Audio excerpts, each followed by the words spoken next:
Hey everyone, it's Ben Hardy here, and in today's video we have to talk about Honda because Honda's sales figures this year are down by a margin that is far greater than any other manufacturer, and so they're obviously in quite a bit of trouble, and we got to figure out exactly what's happening. I will also be talking about Acura, which is Honda's luxury offshoot.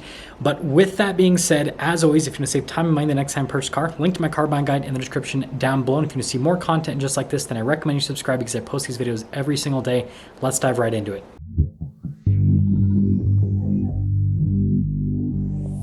Let's start things off by going over the sales figures. So currently, Honda is down by about 15-16% month to date in terms of their sales volume compared to the same month last year. And Acura is down by about 9 to 10%, again, compared to last year, same month to date. And so that doesn't sound too bad. But you got to remember, last year at the end of the year, every single automaker was barely selling cars because production just pretty much came to a screeching halt. And so being down compared to last year is a really bad sign because most automakers are currently up compared to last year, because as bad as everything is in the current market, it's not nearly as bad as what it was at the end of last year with availability. But then if you look at the year-to-date numbers with Honda and Acura, this is where things get real ugly. Acura is down by over 44% year-to-date, and Honda is down by over 36% year-to-date. The next closest automaker is Lexus, and they're down by 22% year to date. So like not even close to where Honda is sitting. So why is Honda losing so many sales? Let's start things off by going over Honda's lineup and Acura's lineup, because maybe there's an issue with the vehicles they're selling and people just aren't wanting to buy them, and that's why their sales figures are down by such a massive amount. Starting with Honda, well, their entire lineup has pretty much been redesigned over the last couple of years. We have a new Honda Civic that was for the 2022 model year. We just got a new HRV for the 23 model year, a new CRV as well. The new Pilot was just announced for the 23 model year, and the new Accord on top of that. So all of their big sellers have recently been redesigned. And the thing to note here is some of the vehicles that weren't so popular are now really popular in the eyes of people because of the changes. A good example, the HRV, right? This is something that people weren't really interested in, but now a lot of people are, because the new styling looks great and the vehicle drives significantly better compared to the previous generation. The only two vehicles that Honda currently sells that haven't been redesigned in a little bit of time is the Odyssey, which they don't need to redesign it because minivans are so hot right now that it doesn't matter what badge is on the front of it. If it's a new minivan, people will buy it. That market is insane. And then the other one is the Ridgeline, which, can be hit or miss depending on the year. But again, Honda doesn't really expect to sell a massive amount of Ridgelines. They expect to sell a lot of Accords, Civics, and CRVs, and all three of those vehicles have been recently redesigned. And then if we jump over to Acura, well, the RDX has had some big changes over the last few years. The new MDX for the 2022 model year. We've got the new TLX. We even have a Type S version of the MDX and the TLX, which just brings a lot more excitement behind the Acura brand because we've got higher performance variants where we haven't seen that in quite some time. We have the new Integra, and it has a manual transmission, and we're soon going to get an Integra Type S. And so that's another thing for people to be hyped behind. They did discontinue the NSX, but again, that was a low production number car. And so the point that I'm trying to make by going over the vehicles is all of Honda and Acura's popular vehicles have been recently redesigned, or they have vehicles that have really iconic names that were gone for a long time, and they've just brought them back from the dead, aka the Integra. And so the issue is not with the product. So then perhaps we can dive into the affordability with Hondas, because everyone has increased the prices of their vehicles by a dramatic amount since the onset of the pandemic. And so maybe a lot of buyers have been priced out of the market. And quick spoiler alert on this point, this isn't reality, because although Honda and Acura have increased their pricing over the last few years, it hasn't been dramatic enough to really push away their core buyers. I mean, a good example is the Civic. You can still get a Civic in the $20,000 range, and a fully loaded Civic is right around $30,000. So that's still really affordable, especially when the average brand new car is $50,000. So Honda Civic is much more affordable than the average brand new car. And if you look at all the rest of their cars in their lineup that have been recently redesigned, they are slightly more expensive than the prior generation versions, but they're not that much more expensive. So pricing isn't the issue. That leads us to conclude that the issue that Honda's having has to deal with supply chains. And, this is something that people have talked about over the last few years, but Honda's experiencing a pretty unique situation because, again, they are down in volume by a much larger margin compared to other automakers and, frankly, compared to other Japanese automakers. Because, again, Lexus and Toyota are down just like Honda, but they're like down by half as much compared to Honda. And so what's happening with Honda that's not happening with Toyota? And that's what actually brings us back to the fact that Honda and Acura have recently redesigned their entire lineups. That's actually what's causing the issue because, again, when you are in a situation where you have supply chain constraints, the last thing that you want to do is completely redesign your lineup because redesigned vehicles are always slightly more complex than the vehicles that they replace. So they need more stuff like microchips, for example, which Honda is still struggling with getting enough of those. And so Honda has literally put themselves in a situation where they are going to be way more constrained than they would have been had they not redesigned their entire lineup. And this is kind of like a catch-22 because, well, if Honda wants to stay competitive in everyone's eyes, then will they need to release new product because they haven't in quite some time.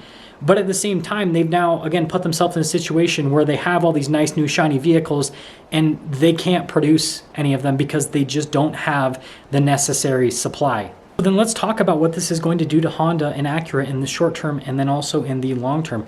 First off, in the short term, well, they're going to continue to sell fewer and fewer cars because these supply issues are not getting any better for them. And so, yeah, they're going to have a big red year when it comes to overall volume. And that means that they're going to, frankly, lose customers to other brands that have supply. And right now, when it comes to Asian automakers that have supply, Kia and Hyundai are starting to, slightly stack up with inventory. And so you're going to see a lot of people that were normally Honda buyers, they're going to be driving Hyundais and Kias. And, maybe down the road, they'll trade back in for a Honda once supply is better. But again, in the short term, Honda is going to lose customers because of this. And then what we're also going to see is Honda dealers are going to change their business strategy.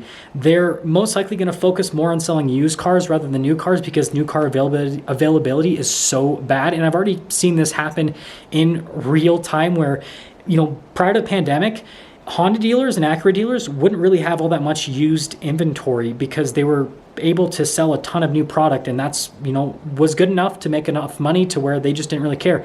Whereas now their lots are starting to fill up with used cars to help supplement the fact that they aren't selling enough new cars because they aren't getting enough supply. And then what you're also going to see is a lot of markups with this product because, well, if dealers are not going to get nearly as many vehicles as they expected, they're going to mark them up. I mean, we're already seeing this with the new Civic Type R. Most Honda dealers, if you don't know, are only going to get one Civic Type R per year is what it sounds like. And so that means that they're going to mark them up $10, $20, $30, $40, $50,000 in some cases. Will people pay the prices? We'll just have to see, but just expect more markups with those brands on average. Now, in the long term, it's kind of mixed because on one side, the Honda and Acura lineups usually are able to live for quite some time before the hype dies down. And, part of it's because of the buyers, right? People are purchasing the cars because they want good, reliable, affordable transportation, even when it comes to Acura, because yes, Acura is the luxury offshoot that's a little bit more expensive, but usually when you compare Acura to other luxury brands, it's usually less expensive.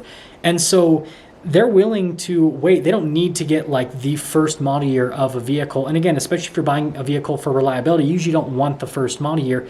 So I think in the long term, they're not going to hurt too much because, yeah, even though people can't get the product today and even though they're redesigning the product today and it's not really going to change over the next few years all that much, well, people are still going to buy because that's just the type of buyer that Honda and Acura attract. Toyota attracts a very similar buyer. I mean, look at the 4Runner. It's ancient and people are just as hyped to buy a 2022 4Runner as they were to buy like a 2010 4Runner. So they definitely have that going for them. But on the other hand, because they are going to lose so many buyers to other brands, there is potential those people won't come back ever because they'll decide that they actually like the brand that they went over to more than they liked the Honda product. And this can be for a number of different reasons. And so there is that chance that, in the long term, they're going to lose quite a few customers. So now we have to answer the big question: is Honda going to go out of business because of this whole situation? And the short answer is no. And it's very surprising because Honda is actually more profitable right now than they were last year.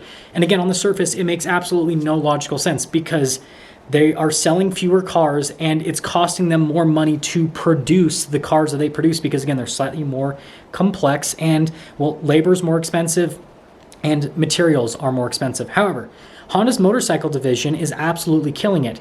And because they're selling so many motorcycles, that's kind of propping things up.